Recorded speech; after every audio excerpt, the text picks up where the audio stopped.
Hello there, Master Hellish here, and welcome to a little vlog about my trip to TowerLAN. It was a fantastic weekend, and, well, this is my little story of it. Me and Rocket set off at 6:30 in the morning. Now, originally I didn't plan for it to be 6:30. I looked at the times for our travelling, and I thought, well, yeah, and I thought it'd be about 7:30, but I forgot to allow time for checking in, which means we had to leave earlier. But we was on the road, travelling down in the UK, and it was like pitch black still the middle of night time. And we did a quick stop on the way at one of the first Starbucks. I don't drink coffee, but Rocket had a coffee, and we both got a cinnamon swirl each. It's the first time I think I've ever had anything from a Starbucks, so the adventure had already begun, and it was very nice. I thought it was probably one of the best cinnamon swirls I'd had before, which I guess it should be really for that sort of price. But we did a trip which was about 3.5 hours from the Midlands down to Folkestone, where we was going to take the Eurotunnel. Now, just before we got on there, we stopped at a supermarket to grab a few bits and bobs, because no matter how much you think you've got everything, you get in the car, you do a 3-hour journey, and you're talking to each other, and you're like, oh, did you bring this? And yeah, did you bring that? Yeah. And then somebody goes, I could really do with some of this. Well, that's one of the reasons why we stopped there. And another reason is we fill up on fuel, so that we don't have to stop for fuel while we're in Europe. And then it's onto the actual Eurotunnel itself. And whilst we were there, we went into the centre, like the building. What's it called? Like the services there. So you drive in, you go to the services, and all the toilets on the trains were closed. So you've got like 35 minutes journey on a train where you can't use the toilets. So we made sure we used the loo at the services. I got an epic burger sandwich thing. It was this. I went in and I thought, oh, I'll just grab a small burger from Burger King or something, but all that was closed. Like half the place was closed, and I don't know whether that was due to COVID or something else. But also, while I was in there was some like bits about the tunnel and stuff, and they had this cool model, which was model of one of the drills that went through and actually drilled the tunnel. There's actually 3 tunnels in the tunnel crossing. There's you know, there's the south tunnel, the service tunnel, and the north tunnel. And the service tunnel is much smaller. They call it a service tunnel. An escape tunnel might be another name for it. I don't know. And there's actually 2 crossings within the tunnels, 2 points where the tracks can cross over. So there's like 6 sections. So the south section has 3 the south line has 3 sections, and the north line has 3 sections, and in between each of them there's a crossover. I could actually do that in OpenTTD. I'll show you in OpenTTD there. I'll have put that on the screen, so that if a train's broken down on a section of track, or they're doing maintenance, they can actually get a train to go round and use, like, if it's heading south, it can use a section of the north line, and they can still keep trains flowing, which is really cool. But yeah, I had this epic burger. I went in, I was like, can I have a breakfast bap? Because that's what was on the menu. And she was like, yep. Yeah. So she goes, cracks the egg, because, you know, she makes a fresh egg and all that. And I saw some hash browns, and I was like, can I have a hash brown in it too? And she goes, yeah, 2 for £1. I was like, yeah, I'm on holiday, let's go for it. So that was brilliant. So at this point, the only thing I've eaten is a cinnamon swirl and a breakfast bap. But we went through, we drove through all the swirly roads that you have to go through. It's like snaking through some sort of it's like some sort of amusement ride queuing system. And I suppose in some way it is very much like that. And then we went down the ramp onto the train. You can see here there's the cars going onto the train, and there's 2 openings. There's one opening where you just drive down and in, and there's another opening with a ramp. So the cars are actually stacked up on top of each other. There's 2 levels on there, and I don't think you quite get it in that photo, but the actual wagons for the train are so much wider and fatter than the train itself. It looks in some ways rather ridiculous. That is a full-size train engine that we'd see going up and down the main lines in the UK. But yeah, we went on the crossing, went through, got to France. Rocket was driving, I wasn't driving. Rocket's driven in Europe before, and I haven't. So that kind of gave him the edge on, like I said, Can you drive? You've done it before. One day I'll have to do it. And after a 3.5 hour drive to Folkestone, a 35-minute train journey under the water, and then another 2.5 hours driving on the other side, we finally made it to the venue. And here's a photo of the venue. It's a colourful place. It's pretty much perfect for this sort of event. It's brilliant. There's a fantastic space. There's all the facilities that you need. There's enough parking and all that sort of thing. And I got inside, and we were well early. We're really early. I'd rather be too early than too late, and also we can settle in, have something to eat, relax after our journey before jumping in and doing some gaming. So here I am before any of the other people have arrived. So it's just me, Rocket, and the admins, and we help set up all the tables, and that's us helping set up after setting up some of the tables. There's a picture. And we also help put some of the network points out. So they have a big network and server center in the middle of the LAN room itself. And then they have various different cables going out to patch points. And we help lay out all the patch points and stuff. Of course, all the technical and brilliant stuff is done by the admins there themselves. We set up our sleeping quarters, which was just another room. We used tents. I didn't see anybody else with tents, but I do prefer to have a tent. The only downside to a tent is that if the outside air is a little bit cool and you're warm in your tent, then you can get a little bit of condensation from sleeping in the tent on the inside, which is all right. And I set up my computer and my bits. I didn't take my main computer. I took my laptop, and this turned out to be a pretty big mistake because I could game on it fine. And I could stream on it fine, but I couldn't stream and game on it fine. We played 2 games pretty much the entire LAN, the 2 games we played were Age of Empires 2. It was the HD edition. Got to be done. Had some fantastic games. Me and Rocket played that. We played it with a couple of other people that were there at the LAN party. And it was great fun. And we did various games. We also did some campaign-y type scenarios, co-op ones that we found on the Steam Workshop. So maybe I'll share some of that and we'll have a look at that sort of thing together in the future. And the other one was Deep Rock Galactic. Now this was a game that me and Rocket had purposefully purchased to play at the LAN. We wanted to do something together and we wanted to do something new. And we had a quick look through Steam. I think Rocket had heard of some good reviews of it, and it was on sale, so we both bought it before we left. And when I was playing Deep Rock, I was getting decent frames on a laptop of that age. I think I got that laptop back in 2014. So it's about 7 years old now, this laptop. That's a good age for any computer. But I was still pulling 40, 45 frames in that game with the settings turned up to high. Not ultra, but set up to high. So that was all going pretty good. But the problem is that no, I couldn't do both. I couldn't stream. So the only downside and the only negative thing at this LAN and this whole weekend was I wanted to stream and game.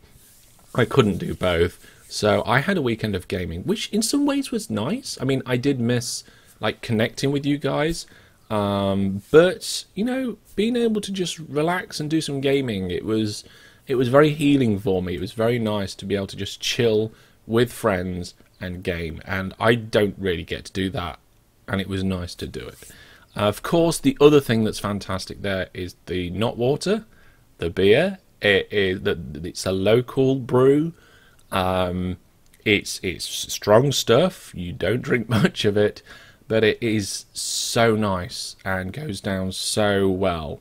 And I was lucky to be able to share a few beers with a few friends there, and I even had some people from the local area that weren't coming to the LAN who came to say hello, which was fantastic. Hi guys, it's good to see you. Oh right, and the other fantastic thing they had there was multiplayer VR. There was a company that came in and set up a mini arena, and I've seen these things advertised on the internet, but I've never seen one in person or played on one. And I got to have a go. Now, I only had one go because I've got a bit of a bad foot at the moment. Sometimes it's bad, sometimes it's not. And it was playing up a bit. The first day I was all right. And I went on, it was fantastic. And I've got some clips and bits of video here. And it was so I mean, I've played a lot of VR, so it wasn't so whoa to me because I had the VR experience before. But there was something a whole nother level about not being tethered with any cables, because those backpacks are the computers there. They're working out the positioning and all that sort of stuff. And you're wired free, and you're in and you're moving around other people, and everything is completely around you, and you've got space to move and go. The one we did was a game where you're on a platform and you had to defend it, and the platform actually moved around and stuff, which was really cool. And there was other ones which I saw other people playing, was close quarter corridors, and like maybe, I can't remember if it was like people popping out at you or monsters and stuff, I'm not sure, but there was some screaming. I heard plenty of screaming. But yeah, on the second day I was thinking I was going to have another go because it was really cool, but my foot was a bit funny and I didn't want to fall over wearing expensive equipment. I just didn't want to risk it. So another day, another time, another place, I'm going to have another go at this. It's definitely something I want to do again, and it's something like, if you get the opportunity to try, I would certainly recommend it. And of course, the snacks and the food. I didn't go too crazy with snacks. I brought way too many snacks with me, but I didn't eat loads. And I did go a bit adventurous on one of the nights, because we went to what was described to me as a Belgium chippy. Now here in the UK, you go to a chippy and you get your chips. They're big, fat chips. They're usually quite oily. Compared to like chips of everywhere else in the world, and you very often it's like either a fish or maybe a sausage, maybe a fish cake, and if you're lucky, potentially they have pies. There's not usually a massive variety, and then of course you get your like mushy peas and all that sort of stuff. So those people that are familiar with like a traditional English chippy will know what that is. This was slightly different. This was like, the chips were different for a start. They were much like what we would call fries, but they were like thick fries, and they were twice baked, which was cool. It gives them this extra crispy coat, and they are very tasty, very nice. And you go in and there's a counter, and the counter is like a meat counter, almost like a deli, where there is just a whole variety of like sausages, kebab meats. There's also, I think, like vegetarian options, like vegetarian sausages, mozzarella sticks, and all this sort of stuff. So you just choose your portion size of chips and choose your meat to go with it, and your sauces. And I had some mozzarella sticks, which I've never actually had before in my life. I haven't actually even had any mozzarella sticks in the UK before, so that was another first for me. The chips were cool, and I had this sausage with onions and sauce, and the sauce was chili ketchup and mayo, and it was really nice. I might do my own variation on that, not because I didn't like that one, but because I think it'd be interesting to try my own sort. So maybe there's going to be an episode of Hellish in the Kitchen where we check that out at some point. But after a Friday night, Saturday day, and a Saturday night of gaming, when we woke up in the morning on the Sunday, it was time to have some breakfast and head home. We had some toasties, which the toasties there are pretty good toasties. They just hit the spot at a LAN, I think toasties do. And we headed back. Weather on the European leg of both journeys was very nice, and of course the weather on both legs of the UK journey was miserable and horrible. But we came back to the UK, we stopped at Lakeside, got ourselves a Mackie D's, and came back home. And it was a fantastic journey. Really enjoy playing Age of Empires again. It's a long time since I've played that game. I even forgot some of the commands and buttons and things that you could do, and I was like, it was cool to remember and rediscover all that again. I think it's maybe something I'll have to do with the viewers at some point, have an AoE game. I know we've done it once before, but maybe it's time we did it again. And I'll almost certainly play some more Deep Rock Galactic in the future. For me, Deep Rock is a bit kind of, how do I put it? Like the combat is everything's very colourful and sparkly and saturated, which in a dark environment, which for me makes it difficult to play a little.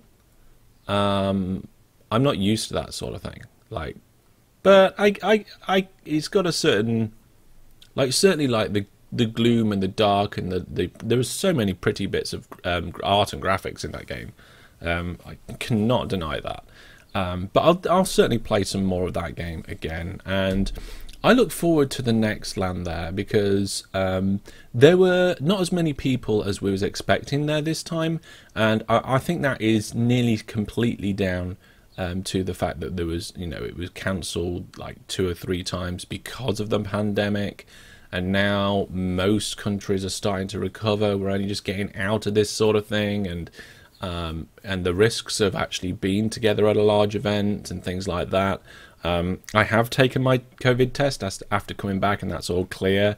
You know, and everybody there was being sensible and distant. Usually when I go to Europe and see people there, you know, and especially people, you know, you get the hugs and stuff, and that's normally what the case is. But this time I could see everybody was just giving that extra bit of distance than they normally would. There wasn't really, people weren't going around doing the hugs, and you could just tell that when people were standing around, they were standing in like separated groups a little bit, rather than just being like right next to each other like we used to. But I think this is something that's baked into our habits a little bit more now, and I felt safe there, and I think next time I go there'll be more people, because we'll be coming out of a pandemic. It shouldn't have to be cancelled a number of times, and maybe I will actually have a new laptop or something where I can game and stream at the same time. We'll see.